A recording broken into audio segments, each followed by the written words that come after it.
My dad said, "You don't deserve anything nice, that's for your brother's big moment." My mom agreed and told me, "Be thankful he gets extra." I stayed silent. But after that day, I built my own path. My own future. So when their golden boy needed me, what I did shocked them all. I never wanted to burn my family's world down, but the moment I saw that Facebook post, I knew it was the only way they'd ever truly see me. My brother, Owen, had a brand new SUV, a big red bow on it, and a caption that claimed I helped him get it. Only problem? I hadn't given them a single dime. It all started years ago. I was 16, standing in our small kitchen, the lingering smell of burnt toast in the air. My dad, David, leaned back in his chair, arms crossed, saying it like it was the most reasonable thing in the world. "You don't need anything fancy, Elijah. Save that for your brother Owen's big day." He didn't even look up from his paper. My mom, Sarah, was at the sink, scrubbing a perfectly clean pan, nodding along. "You should be grateful, Elijah. He needs more. You know how hard he's worked." I just stood there, clutching a cheap flyer I'd printed at the Denver Public Library. It was for my birthday dinner, a small, local Italian place with a Wednesday discount. Nothing flashy, nothing expensive. It was the first time I'd ever tried to plan something for myself. I thought, maybe, just maybe, they'd show a little excitement. Instead, I got a lecture about being practical, about prioritizing, which was their polite way of saying, "Owen comes first."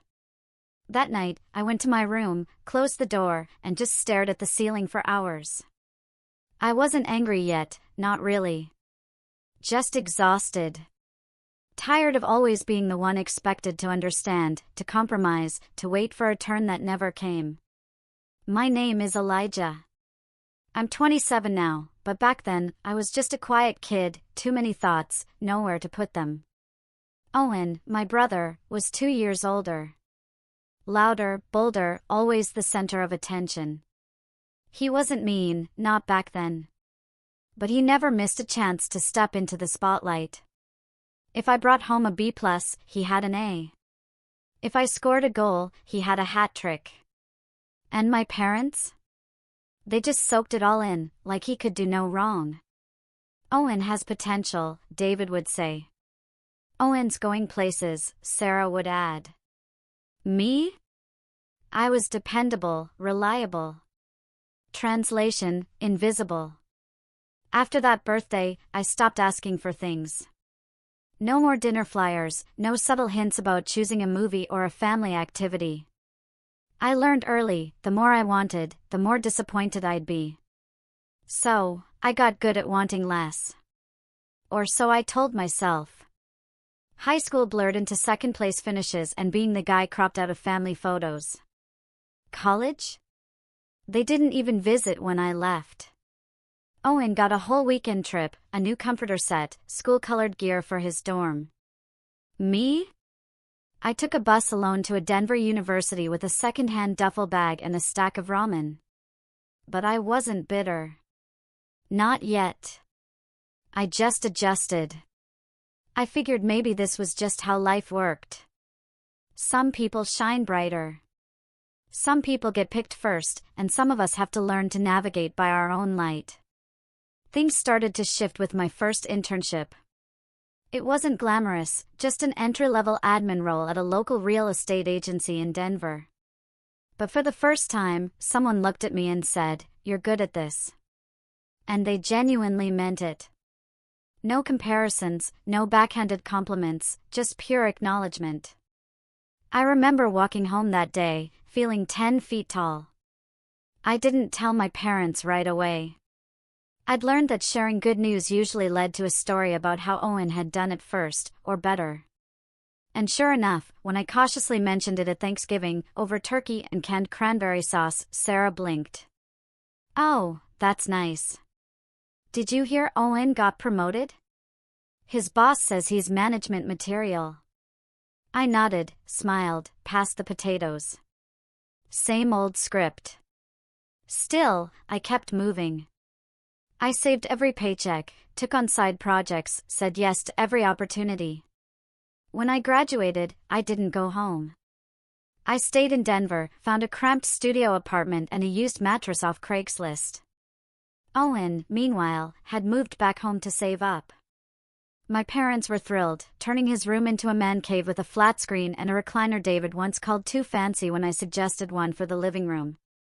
They sent Owen care packages, bought him new dress shoes for interviews, paid for his car repairs twice. Me? I once asked if I could borrow the old lawnmower for a landscaping gig. David said it was too much trouble to dig out. I stopped asking after that, too.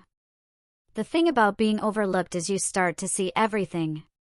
You catch the little moments, the throwaway lines, the tone shifts. Like when Owen crashed his car and Sarah cried for days. But when I got mugged walking home from work, she told me I should have been more careful.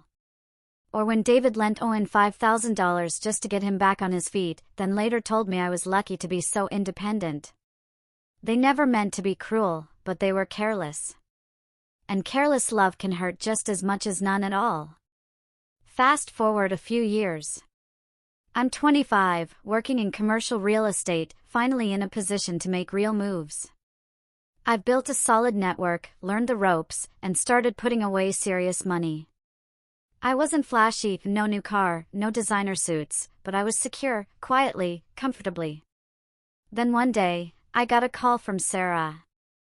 "Elijah, honey," she said in that syrupy voice she saved for guilt tripping. "Can you come by the house this weekend? We want to talk about something." Something in her tone put me on edge. "What's it about?" She hesitated. "It's about your brother, Owen." "Of course it is." I drove down that Saturday, my heart heavy with the usual mix of resentment and duty. The house hadn't changed. Same faded shutters, same squeaky screen door, same framed photos of Owen's graduation on the mantel. I sat on the same couch I used to nap on as a kid, while my parents sat across from me like we were about to start a performance review. "It's Owen," David began. "He's in a bit of trouble." I waited. "He made a few risky investments," Sarah jumped in. "And his job, well, they let him go. Unfairly, of course. He just needs a little help getting back on track," David said. "Alone. Just to get him through the next few months." I stared at them. "How much?" $40,000, David said, like he was asking me to pass the salt. I actually laughed. I couldn't help it. "You're joking." "We wouldn't ask if it wasn't important," Sarah pleaded. "You're doing so well, Elijah. And Owen, he's struggling." And when I was struggling, I asked, my voice rising, "Where were you then?" David frowned. "This isn't about the past." "The past is exactly what this is about," I said. "You made it clear who mattered more for years. Now you want me to bail him out." "It's what family does," Sarah whispered. I stood. "I'll think about it." And I did, for days, but not in the way they expected. Because what they didn't know, what no one knew, was that the kid they overlooked had been making plans. Quietly, carefully, I'd built something they never saw coming. And when their golden child needed help, what I did next caught everyone off guard. I didn't sleep much after that conversation. Not from stress, just from playing it over and over. The way they asked, the way they looked at me, like it was already decided. Like I was some safety net stitched into their lives without my consent. They hadn't seen me as a person in years. Just a resource, a spare battery, a plan B. I was used to being sidelined. But that was the first time I felt commodified. Still, I didn't react right away. I went back to my apartment, back to work, back to the gym, the coffee shop on 3rd, my quiet routines. I didn't answer when Sarah called a few days later. I figured if she really needed something, she'd leave a message. She didn't. She just texted me the next day, "Any update?" Owen is counting on you. Not we appreciate you thinking about it. Not hope you're doing okay. Just pressure. That's when something inside me shifted. I started thinking differently. Not just about the loan, but about the whole picture, my life, my history. I went through old photos on my phone. Not many of family, but enough. A birthday dinner where Owen was in every shot while I was mostly cropped out. A graduation pic where they bought him a class ring, and I didn't even get a card. A blurry snapshot of a family vacation I hadn't been invited to, found later on Facebook with a caption that read "Family Time Red Heart." It was all there, piece by piece, painting a story I had spent years trying not to read. But the final page came a week later. It was a Sunday. I had just gotten back from a client meeting, an older couple looking to buy a duplex downtown. I felt good, productive. I poured myself some coffee, sat at my desk, and saw it. A Facebook post from Sarah. It was a photo. Owen, standing in front of a brand new 2023 SUV. Still had the dealership tags. Big red bow on the hood. The caption, "So proud of our boy. He's been through so much. Sometimes you just have to show up for the people you love." I stared at it for a long time. Then I checked the comments. Did he finally get that job offer? So glad to see him doing well. You guys are such great parents.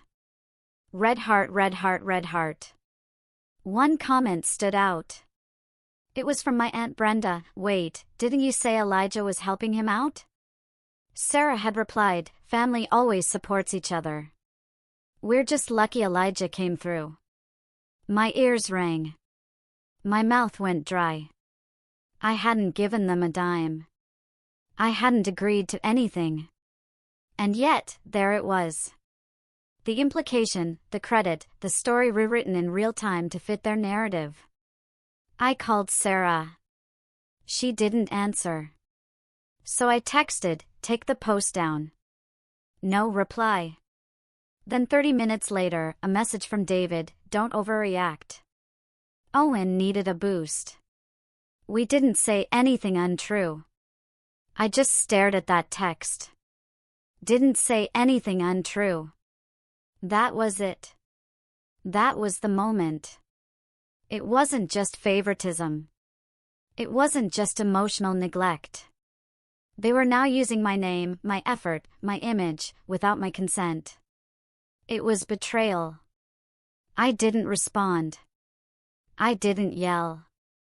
I didn't argue. I started planning. But first, I needed to understand just how deep the rot went. So, I decided to do something I hadn't done in a long time. I went home, unannounced. I drove out to the old house in Aurora on a Thursday evening. The sky was overcast, casting everything in this weird gray filter that made the neighborhood feel frozen in time. Same cracked driveway, same crooked mailbox with our last name, Carter, peeling chipped paint. I parked across the street, sat for a minute, then crossed and knocked. Sarah answered. She looked surprised, but only mildly. "Elijah, I didn't know you were coming." "Didn't think I needed a reservation," I said flatly. She gave me a tight smile.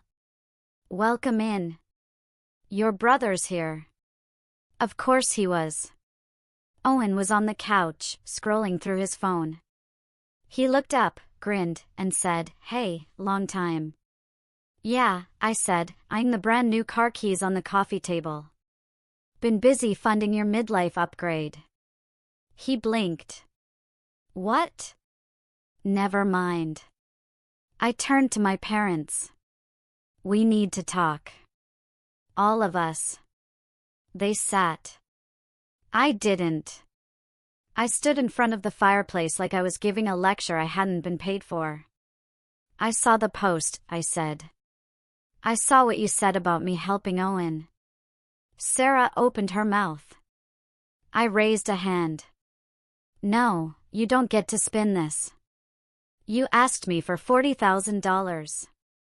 I never said yes, but instead of waiting, you went ahead and made it look like I bailed him out. That's dishonest. David shifted in his seat. It wasn't dishonest. It was aspirational. Excuse me? We knew you'd come through. You always do, Sarah said softly, like that was supposed to be a compliment. That's the problem, I said, my voice cracking. You just assumed. You always assume that I'll show up, that I'll fix things, that I'll carry water for your golden child while he gets a trophy for being thirsty. Owen stood. Okay, now you're being dramatic. No! I snapped. I'm being accurate. David scowled. We didn't mean to hurt your feelings, Elijah. But we had to help your brother. And the only way to do that was to throw me under the bus? To make it look like I'm some silent donor while you parade him around in a new SUV? It wasn't like that, Sarah said quickly. We were proud. That's all.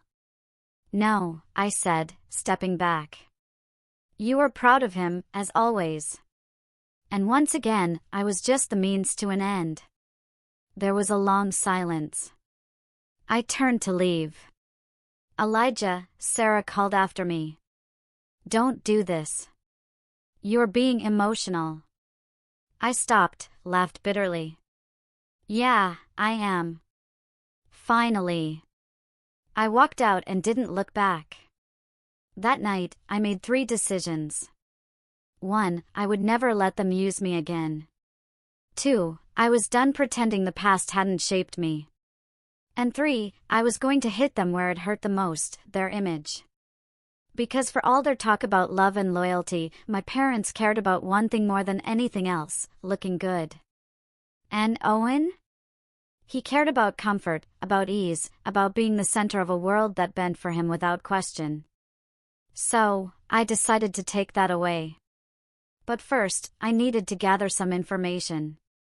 I reached out to a friend, Chloe, who worked in private finance.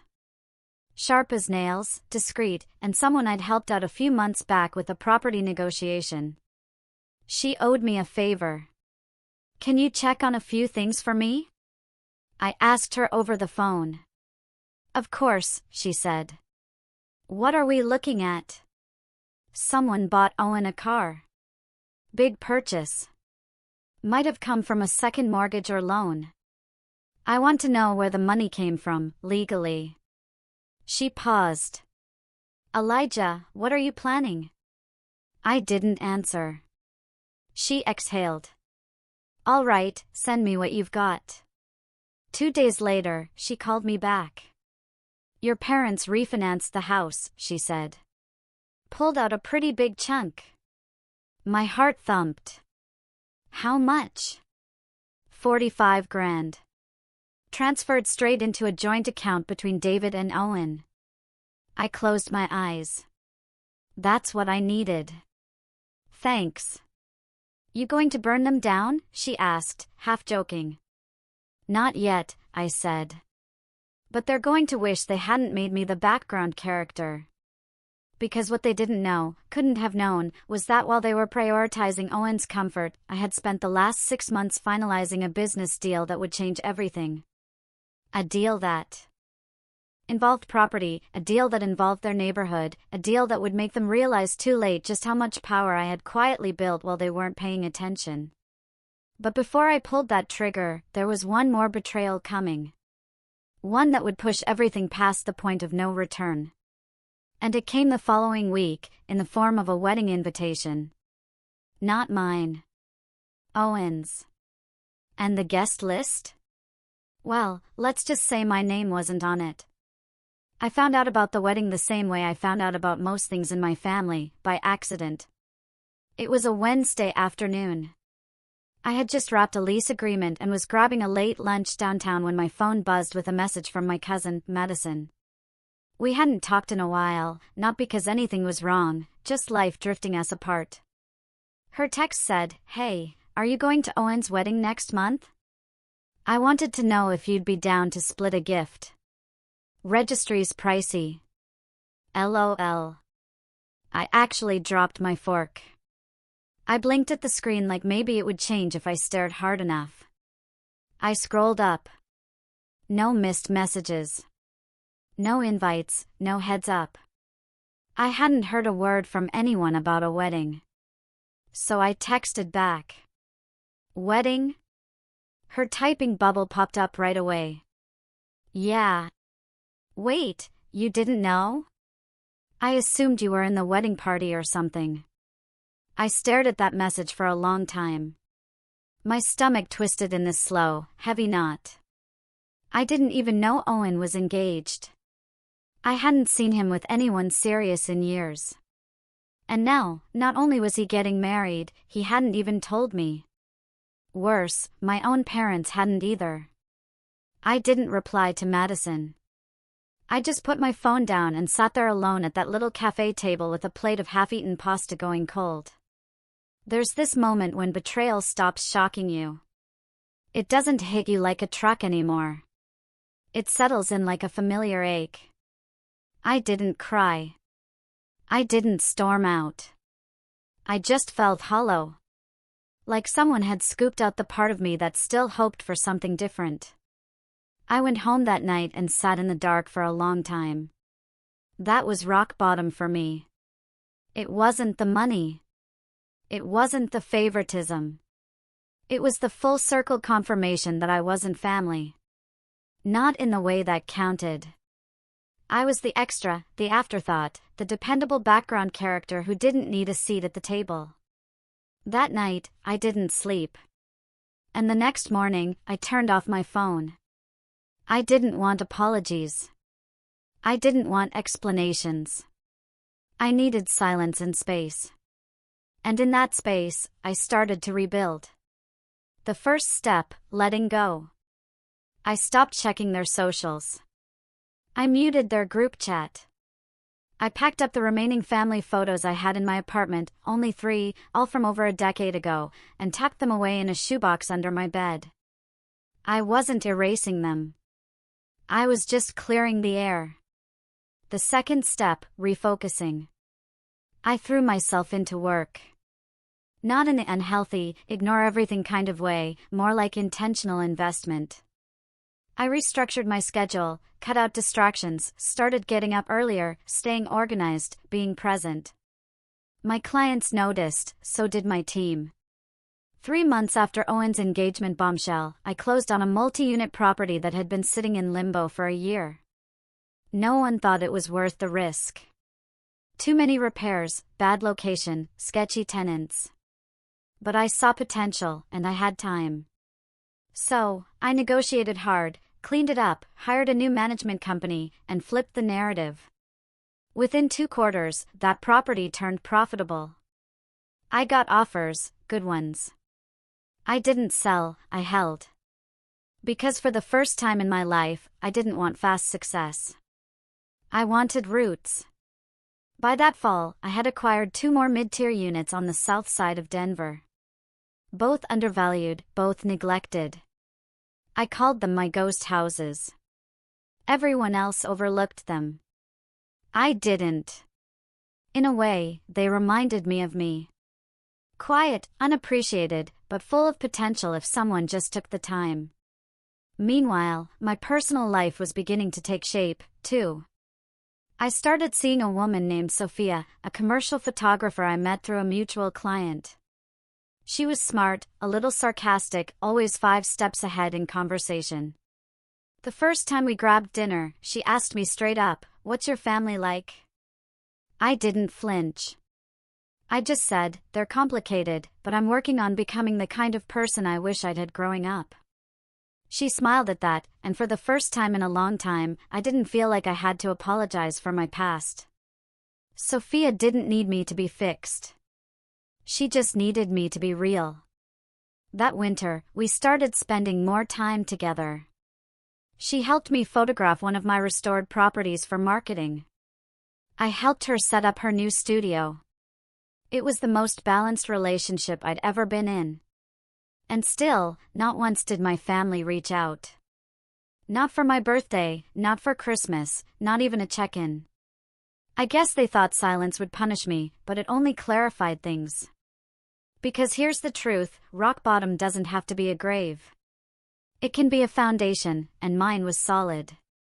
By the time spring rolled around, I was managing over a dozen rental units, had hired 2 part-time assistants, and was quietly working on acquiring a commercial lot just outside my old neighborhood in Aurora, the one my parents still lived in.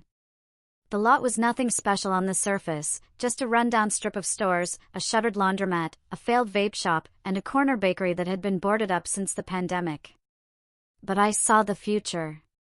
I partnered with a friend who ran a non-profit focused on youth development.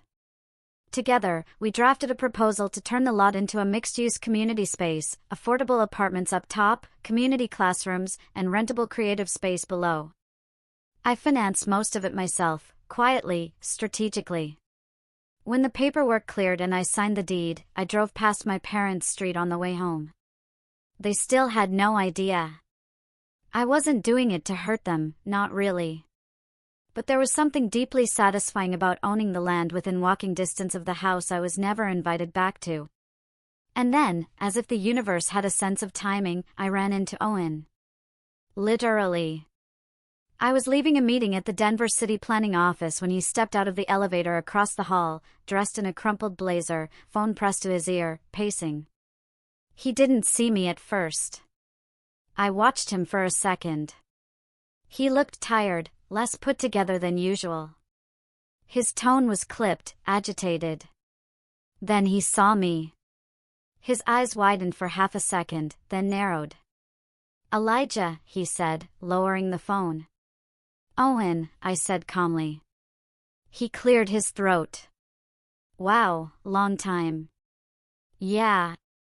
He looked me up and down. "Heard you've been busy." I smiled. "You could say that." "What are you doing here?" he asked. "Business," I said. "You?" He hesitated, looking at commercial spaces. "Trying to launch a new venture. You know how it is." I nodded. "Sure." There was a beat of silence. Then he said, a little too casually, "You get the wedding invite, right?" I raised an eyebrow. "Nope." His face flushed. "Oh, must have been a mix-up." "I told Mom to, don't," I said. Quietly. "You don't have to pretend." He swallowed. "Look, man. I know things have been weird. But we're family." I tilted my head. "Are we?" He didn't answer. I took a breath. "Good luck with the venture. Hope it works out." Then I turned and walked away. It wasn't a mic drop. It wasn't revenge. It was closure. But that wasn't the last time I'd see him. 2 weeks later, I got a voicemail from David. I hadn't heard his voice in almost a year. "Elijah, we need to talk. It's about Owen. He's in trouble. Please call me back." I didn't. Not right away. I needed time to think, to decide. Because part of me, the old part, still wanted to help. Still felt that flicker of guilt, of obligation. But another part, the stronger part, knew better. I had built something, earned something, grown into someone I could respect, and now the people who had ignored me needed me. The question was, would I let them in, or would I show them what it truly felt like to be left out? When I was a kid, David used to say something whenever he didn't want to talk about something serious. He'd wave his hand dismissively and mutter, "It'll sort itself out." It used to drive me crazy. If the car was making a weird noise, "It'll sort itself out." If Owen broke something and blamed me, "Let it go, it'll sort itself out." If I came home looking tired, worn down, with questions about college, money, or just how to deal with the way things were, "Don't stress. Life sorts itself out." What he really meant was, "It's not my problem."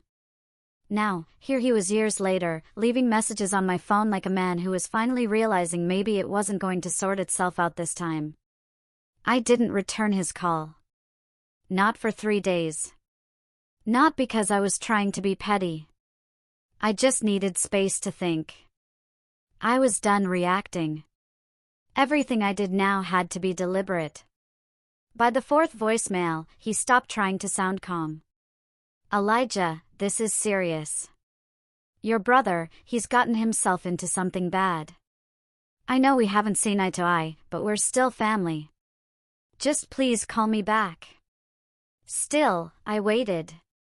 Because I knew this time they needed me, and I needed to know exactly how far they'd fallen before I played my hand. So, I called someone who might know more than David would admit, my cousin, Madison. The same one who'd texted me about Owen's wedding. We hadn't spoken since that awkward moment, but when I messaged her and asked if she had time for coffee, she replied within the hour. You buying? I'm always down for family tea. We met at a quiet cafe near her work, a trendy place with overpriced matcha and indie playlists. Madison worked in corporate HR, and she had that air of someone who heard everyone's secrets but rarely told her own. Still, she'd always been fair with me, not playing sides, just watching from the bleachers like a curious spectator.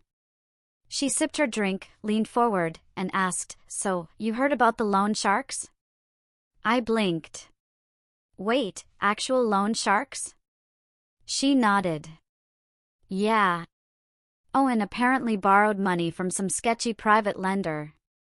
Not a bank, not even a legit credit union. We're talking handshake agreements, crazy interest, unlicensed stuff. Why would he do that? I asked. Probably trying to launch that startup of his, she said, rolling her eyes.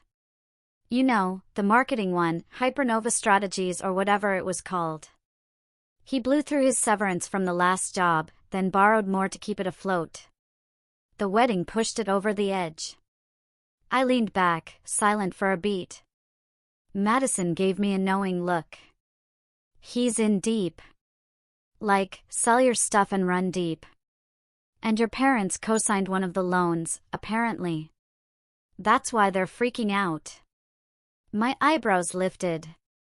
They didn't tell me that. Of course not, she said.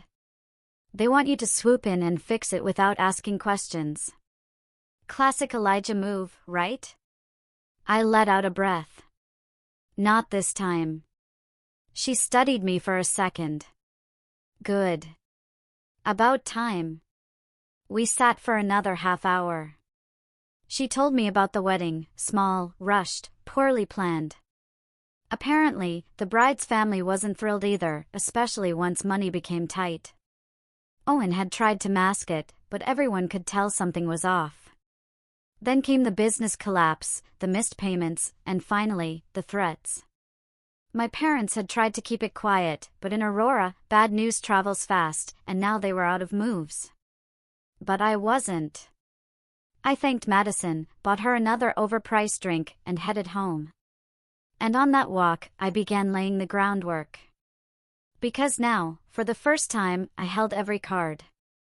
I had financial independence, local real estate leverage, my family's secret, their growing desperation, and a reputation for being the quiet, dependable one, which meant no one would see it coming when I made my move. Step 1, I reconnected with Chloe, my finance friend. I gave her an updated picture of what was happening, then asked her to do a deep dive, not just on Owen, but on my parents, their mortgage, their assets, everything. Within 3 days, she came back with gold. They took out a second mortgage to fund Owen's startup, she said. Used the house as collateral. The interest rates? Brutal. And now that Owen's behind on his end, the lender is circling. I whistled. How long do they have? Maybe 6 months before foreclosure proceedings start, assuming they don't default sooner. My family home, the one they wouldn't even let me mow the lawn of, about to be taken. Poetic, in a cruel sort of way. Step 2, I met with my attorney. We had already been working on a few property ventures together, but now I wanted something more. A shell company. Not illegal, just protective. I didn't want any purchases tracing back to my name. Nothing shady, I clarified, just a layer between me and the assets. He raised an eyebrow but nodded. Understood. Step 3, I made a quiet inquiry about their home through a contact at the bank. Purely hypothetical, I said, what would happen if someone were interested in acquiring a foreclosed property in that neighborhood? He told me, if the mortgage defaulted, it would go to auction. But in some cases, especially if someone covered the debt early, the bank might be open to a private buyer taking over the note, especially if it avoided court and legal mess. Interesting. Step 4, I waited. Not passively. I kept building, kept acquiring, but in the background, I watched every ignored call, every missed payment, every little sign that the storm was worsening. And sure enough, within 2 months, the dam broke. It started with a voicemail from my mother. Her voice was shaking. Elijah, please. We don't know what to do. They came to the house today, left a notice. Your father won't admit it, but I think he's scared. Please just call. Me. I didn't. Not yet. I needed them to sit in it, to feel it. For the first time in their lives, they were powerless, vulnerable, out of control, just like I had been for years. But I wasn't cruel, not heartless. I didn't want them homeless. I didn't want Owen harmed. I just wanted them to see me, the real me, not the backup plan, not the reliable shadow. Me. And if it took shaking their world to do it, so be it. Step 5, I arranged a meeting. I texted David a date, a time, and an address. It wasn't a suggestion. It was a directive. Be there. No one else. He showed up right on time. He looked older, smaller, somehow, like life had finally whittled away at the edges of his certainty. The address led him to one of my newest acquisitions, a sleek, glass-walled office on the edge of downtown Denver. I'd moved my operations there a month earlier. I met him in the lobby, didn't shake his hand, just gestured to the elevator. Inside, we rode in silence. When we stepped into the conference room, he looked around, clearly impressed, but trying not to show it. You own this? He asked. I nodded. Among other things. He sat, fidgeted, cleared his throat. I'm guessing you know why I'm here. I folded my hands. I do. He hesitated, then with visible effort, said, We're in trouble, Elijah. I know. We didn't mean for it to go this far. We thought we could manage, that Owen would land something, but the lender's been calling. Showing up. Your mom's a wreck. Why not tell me sooner? I asked. He looked down. Pride. Stubbornness. Maybe shame. I said nothing. He met my eyes. We need help. And I'm asking. Not demanding, just asking. That was new. I nodded slowly. I can help. But on one condition. Anything. I leaned forward. You sign over the house. He blinked. What? You and Sarah sign over the deed. I'll pay off the mortgage. Clear the debt. But the house becomes mine. He stared at me. You'd take our home? I'd save it from foreclosure, I corrected. And I'd let you stay. Rent-free, if you want. But legally, it would be mine. He looked stunned. Why would you? Because I'm done being the fallback. If I'm going to save this family from a mess I didn't create, I wanted to mean something. He didn't speak for a long time. Finally, he said, You've changed. I smiled. No, you just never noticed who I really was. He swallowed hard. I'll talk to your mother. You do that. We stood. As I walked him out, he paused at the door. Elijah, thank you. I didn't respond. Not with words. I just nodded once. Because now the stage was set. And soon, very soon, everyone was going to find out who really held the power in this family. And when Owen came knocking, well, let's just say I had something special planned for him. The papers were signed on a rainy Tuesday. My parents came in quietly, both looking like they hadn't slept in days. Sarah wouldn't meet my eyes. David barely said a word. The lawyer walked them through each section of the agreement, the deed transfer, the settlement terms, the waived rent clause. They initialed like people signing away the last of their pride. Because in a way, they were. After the last signature, Sarah looked up, her voice cracked. "Why are you doing this, Elijah?" I met her gaze. Calm, steady. Because someone had to. She didn't respond. They stood to leave, and I let them. No hugs, no fake pleasantries. I had what I needed. The house, the power, the final word. But Owen was still coming. See, while my parents were digging their financial grave, he was digging a deeper one with a borrowed shovel. After the wedding disaster and the business flop, he had started freelancing, jumping from client to client, overpromising and under-delivering. He used buzzwords like scalability and synergy, but he couldn't meet a deadline to save his life. And once his name got around as unreliable, the offers dried up fast. He tried to pivot into crypto, then NFTs, then dropshipping, and failed every time. Then, in his desperation, he made one final, glorious mistake. He came to me. It started with a message: "Hey, heard you're doing well. I've got a pitch I think you'd love." I didn't answer. Then a second message: "Bro, seriously, this is solid.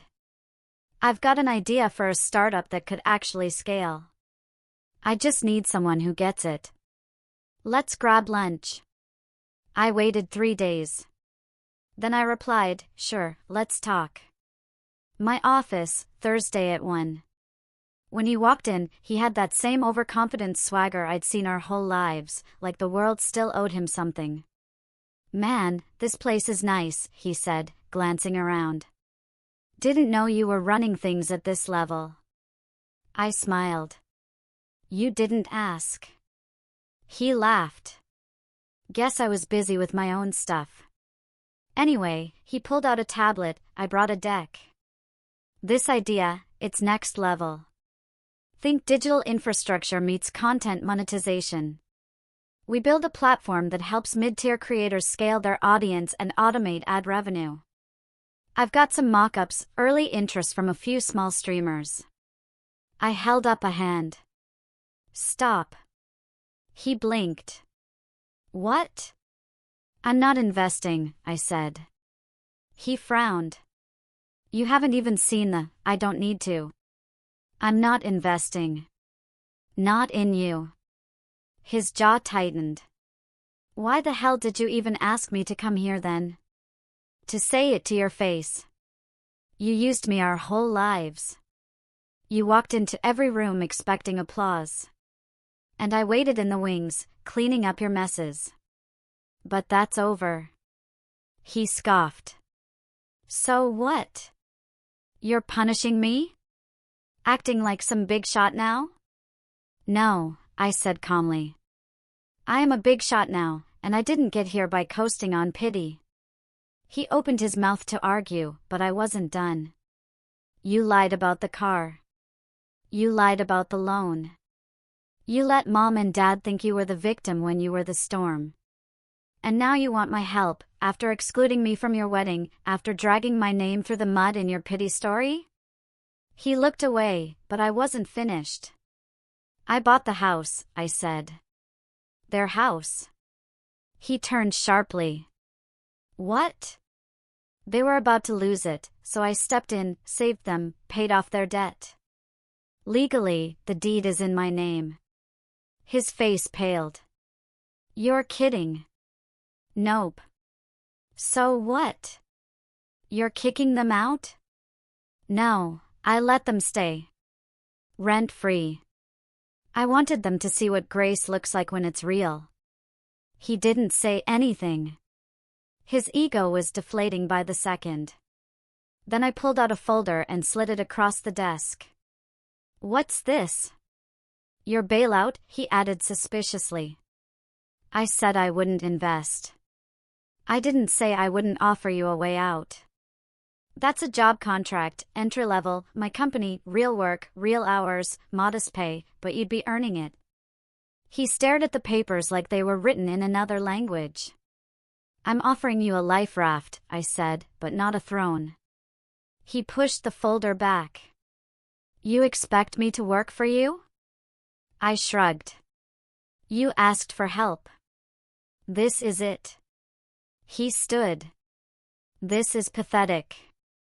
"No," I said, standing too. What's pathetic is a grown man asking for handouts from the brother he spent a decade ignoring. He didn't say goodbye, just stormed out, face red with shame or rage. Maybe both. I watched him go. That night, I got a call from David. Owen came by. I figured he's upset. "I'm sure." Silence. "Then, you really bought the house?" "I did." He sighed. "I never thought I'd see the day." "Well," I said, "maybe you should have looked harder." Click. I didn't hear from Owen again for weeks. I assumed he'd go quiet, lick his wounds, maybe take the job eventually. Maybe not. Either way, it didn't matter, because the best revenge was already done.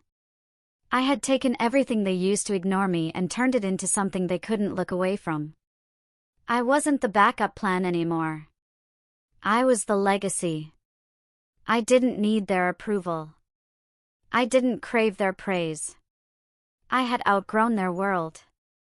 And as I stood one afternoon on the front porch of my house, the one I used to tiptoe around like a ghost, I looked at the neighborhood, the fading sunlight, the future I had built from the ground up, and smiled.